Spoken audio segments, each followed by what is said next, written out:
Hey guys, welcome to my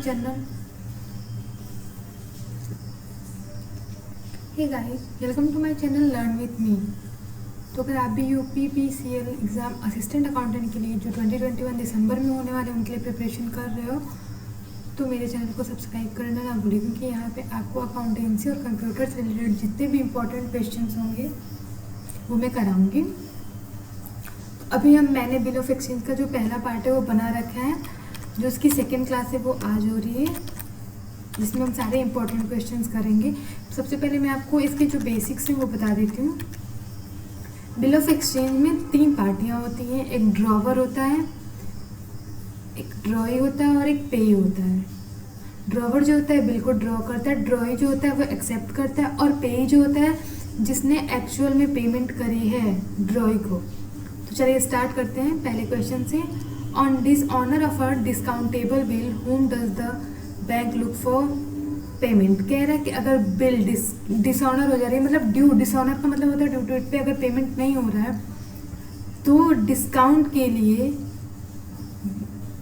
कौन जो है वो बैंक की तरफ जाता है।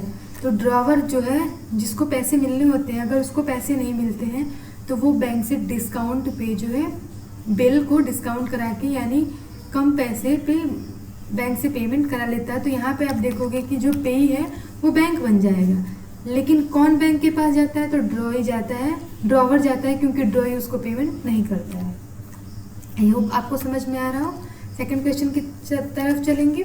The act of signing by the drawer on the book of instrument for the purpose of transfer. कह रहा है कि वो एक्ट जिसमें जो ड्रॉवर होता है वो एक बुक पे साइन करता है, और किसके लिए, अगर वो बिल ऑफ एक्सचेंज को ट्रांसफर कर रहा है तो इस पर्पज को हम क्या कहेंगे, तो इसको हम इंडोर्समेंट कहते हैं। कि मान लो उसके पास कोई बिल है, उसका पेमेंट उसको किसी से लेना था और किसी को पेमेंट करना था, तो उसने पेमेंट ना करके क्या किया, जिससे उसको पेमेंट लेना था उसका जो बिल था उसने थर्ड पार्टी को दे दी, तो उसको हम इंडोर्समेंट कहते हैं।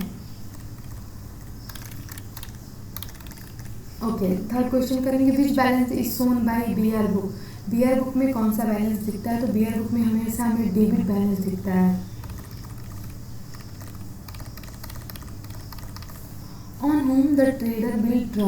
कह रहा है किस पे जो है ट्रेड बिल जो है वो लिखा जाता है, ड्रॉ किया जाता है। तो ये जो होते हैं डेटर्स होते हैं।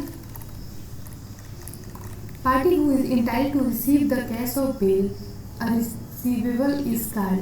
कह रहा है कि वो पार्टी जिसको पैसे मिलने होते हैं वो कौन होते हैं, उनको हम क्या कहते हैं। तो अभी मैंने आपको बताया कि ड्रॉवर होता है, यही बिल को ड्रॉ भी करते हैं, और यही जो होते हैं ड्रॉई से पैसे भी लेते हैं। तो जो रिसीवेबल, उनके बिल्स रिसीवेबल के वो यही होते हैं, ड्रॉवर होते हैं। डिस्काउंटिंग चार्ज क्या होते हैं। डिस्काउंटिंग चार्ज का मतलब होता है कि जब ड्रॉवर को on the due date payment नहीं मिलता है तो वो बैंक के पास जाता है, मैंने आपको बताया वो डिस्काउंट कराता है वहाँ से। तो डिस्काउंटिंग चार्ज बैंक कितना 10% डिस्काउंट चार्ज करके और बाकी रेस्ट बचे हुए पैसे ड्रॉवर को देती है। उसका फॉर्मूला होता है amount of bill discounted plus rate multiply करेंगे अनएक्सपायर्ड पीरियड, कि ड्यू डेट से कितने दिन पहले उसने बिल को डिस्काउंट करा लिया है। तो आंसर डी। 6 क्वेश्चन करेंगे। क्या according to negotiable instrument act 1881 which of the following refer to an instrument in writing not being a bank note or a currency containing unconditional undertaking signed by the maker to pay on demand or at a fixed or a determinable future time a certain sum of money only to or to the order of a certain person or to the bearer of the instrument। कह रहा है कि ऐसा कौन सा negotiable instrument है जिसपे जो अनकंडीशनल होता है और जिसपे ये होता है कि आप साइन किया जाता है मेकर के द्वारा, और आप एक डिमांड की जाती है कि या तो आप फिक्स पीरियड पे या फिर जब वो कहेगा फ्यूचर में तब आप उसको पेमेंट करोगे। तो ये जो होता है ये हमारा बिल ऑफ एक्सचेंज होता है। कह रहे if the due date is public holiday what will be the due date of the bill. कह रहा है कि मान लो आपने एक बनाया बिल, आपने कहा कि 3 मंथ बाद आपको पेमेंट करना है, पर 3 मंथ के बाद जिस दिन उसका ड्यू डेट है उस दिन क्या हो रहा है, पब्लिक हॉलीडे हो रहा है। तो वो कब पेमेंट करेगा, तो गाइस वो प्रीसीडिंग डे पेमेंट करेगा, यानी कि ठीक अगले दिन पेमेंट करेगा। वेट, हाँ नेक्स्ट करेंगे fee paid in cash to notary public is charge by. कह रहा है कि जो भी हम फी पे करते हैं इन कैश नोटरी पब्लिक को, वो किसके द्वारा चार्ज किया जाता है, तो वो holder of bill of exchange के द्वारा चार्ज किया जाता है। नेक्स्ट करेंगे Komal draw a bill on Sahil for 3000। Komal ने बिल ड्रॉ किया साहिल के लिए। Komal endorse it to Rohan. Rohan endorse it to Rakesh. The pay of the bill will be. कह रहा है कि कोमल ने ड्रॉ किया था एक बिल साहिल को,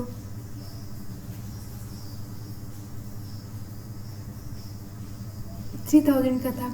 कोमल ने क्या किया, इंडोर्स कर दिया। इंडोर्स करने का मतलब होता है उसने रोहन को दे दिया कि तुम ये बिल जो है ले लो।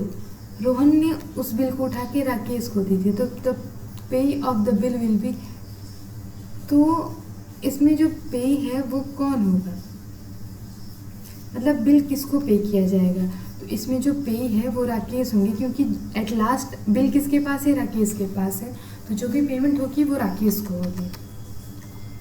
कह रहा noting charge are paid by, किसके द्वारा पे किया जाता है, but these are recordable from the. कह रहा है कि जो नोटिंग चार्ज होता है वो ड्रॉई के द्वारा पेड किया जाता है, क्योंकि इनको पे करना होता है, और ये किसके द्वारा रिकॉर्डेबल होता है, फ्रॉम द, तो ये ड्रॉवर के द्वारा रिकॉर्ड किया जाता है। Don't be confuse. Person to whom the bill is endorse called. कह रहे हैं मैंने भी आपको बताया कि कभी कभी ऐसा होता है कि वो पेमेंट ना करके किसी और का बिल रख के वो उसको इंडोर्स कर देता है, मतलब उसको दे देता है। तो वैसे ही इंसान जिसको हम बिल दे देते हैं, मतलब हम नहीं, ड्रॉवर जो है वो बिल दे देता है, उसको इंडोर्सर कहते हैं। What are the parties to be bill of exchange. मैंने आपको स्टार्टिंग में बताया था कि यहाँ पे 3 पार्टी होती है, ड्रॉई होता है, ड्रॉवर होता है और पेई होता है। ड्रॉई जिसको पेमेंट करनी होती है, ड्रॉवर जिसने बिल लिखा होता है, पेई जिसको लास्ट में पेमेंट मिलता है। Which bill is not allowed 3 days of grace. कह रहा है कि मतलब 3 दिन का जो ग्रेस पीरियड होता है वो किस बिल में नहीं होता है।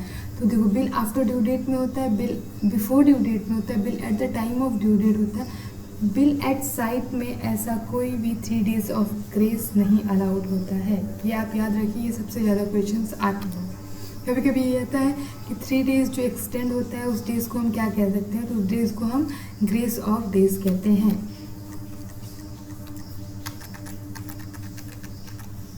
The purpose of accommodation bill is. कह रहा है कि बिल को एकोमोडेशन करने का मेन पर्पज क्या होता है, तो when both parties are needed of fund. कह रहा है कि जब दोनों को फंड की ज़रूरत होती है, बोथ पार्टीज मतलब ड्रॉवर और ड्रॉई दोनों को, तब हम एकोमोडेशन बिल का यूज़ करते हैं।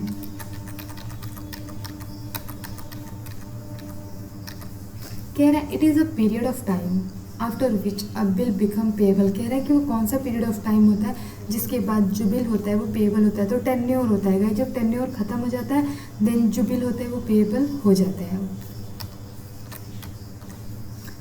कह रहा है if the drawer is in needed of money and can not wait till due date and receive the money from bank is called. मैंने आपको ऊपर बताया था कि ड्रॉवर कभी कभी क्या करता है, बिफोर ड्यू डेट बैंक से डिस्काउंट करा लेता है, बैंक से डिस्काउंट कराता है, तो इसलिए इस बिल को डिस्काउंटिंग ऑफ बिल कहा जाता है, और बैंक इसके बदले में बिफोर ड्यू डेट ड्रॉवर को पेमेंट कर देती है, और वो बिल ड्रॉवर से लेके पे जो है वो बैंक को पे करता है। कह रहा है in case of endorsement of bill the endorser debit. तो कह रहा है कि इंडोर्सर कहाँ डेबिट होता है, तो ये क्रेडिटर अकाउंट में डेबिट होता है। इंडोर्सर यानी कि ड्रॉवर ने जिसको पैसे जिसको बिल दे दिया, जिसको उसको पेमेंट करना था, पर उसने बिल इंडोर्स करके अपना जो भी क्रेडिट था उसको कम किया, तो उसके लिए तो क्रेडिटर होगा, तो क्रेडिटर अकाउंट को हम डेबिट करेंगे। इट मीन्स कि क्रेडिटर हमारे कम हो रहे हैं, ख़त्म हो रहे हैं। विच of the following is not true. कह रहा है इसमें से कौन सा नहीं ट्रू है, तो हम सारे करेंगे, देखेंगे। There is no difference in appearance between trade and accommodation bill. कह रहा है कि कोई भी डिफरेंस नहीं होता है दिखने में, तो जो भी प्रोफॉर्मा होता है ट्रेड और एकोमोडेशन बिल का वो बिल्कुल सेम होता है, तो इनके बीच में कोई भी डिफरेंस नहीं होता है। अब bill of exchange must be accepted. कह रहा है कि अगर कोई भी बिल ड्रॉ किया जा रहा है तो वो ड्रॉई के द्वारा एक्सेप्टेड होना चाहिए, तो ये भी बिल्कुल ट्रू है। Accommodation bill is for an imaginary transaction. तो कह रहा है कि जो भी एकोमोडेशन होता है ये एक इमेजिनरी ट्रांजेक्शन होता है, इमेजिन करते हैं। तो ये भी सही है, लेकिन ड्रॉई is maker of a bill, तो ये गलत है क्योंकि ड्रॉई मेकर ऑफ बिल नहीं होता, ड्रॉवर होता है maker of a bill. Last question करेंगे गाइस। कह रहा है when an accepted refusal to pay the amount of bill to the holder of a bill on its maturity is called. इसका मतलब ये जो ड्रॉई है जिसको ड्रॉवर को पेमेंट करना था उसने मना कर दिया कि वो बिल नहीं पे कर सकता on the time of maturity it means due date. तो उस टाइम हम बिल को क्या कहेंगे, तो उसी बिल को हम डिसऑनर्ड बिल कहते हैं, मीन्स कि टाइम पे पेमेंट नहीं हुआ। गाइज मैं और भी इसी तरह से रिलेटेड इन सारे इंपॉर्टेंट वीडियोस जो कि UPPCL असिस्टेंट अकाउंटेंट के लिए बहुत इंपॉर्टेंट है वो सब लेके आने वाली हूँ। तो प्लीज़ मेरे चैनल को लाइक, सब्सक्राइब एंड शेयर करना ना भूलें। Thank you.